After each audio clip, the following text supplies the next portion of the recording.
Here's another blender that passed our tests and earned the right to be here on our site. It's a Waring MX1050XT. Doesn't that model number make it sound like a high-tech space-age machine? MX1050XT. Sounds like it should be able to do more than just blend food. It's a big, beefy-looking blender. It's tall, actually too tall to fit under most kitchen cabinets, unlike the two BlendTechs.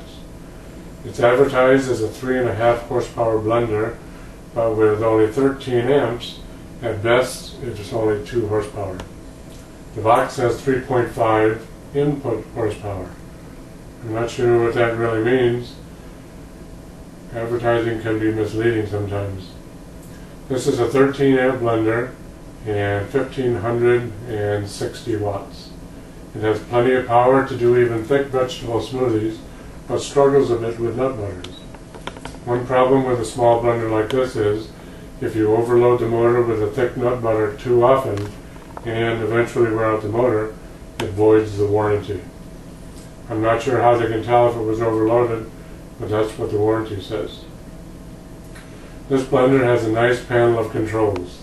It's all sealed, so if you spill something on it, you just wipe it off or leave it for someone else to clean up.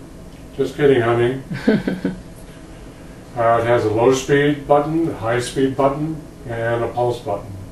And of course the on and off. And they're very easy to use. This blender is about the same price as the smaller Vitamix, but has more power. 13 amps compared to the Vitamix's 11.5 amps. Practically though, they're the same. The containers are interchangeable on the Waring and the Vitamix. Not that you'd have one of each, but if you had to replace a container, you'd have a choice. I prefer the Vitamix container because its tamper comes in handy quite often. This Waring is a good entry-level blender and will give you years of service.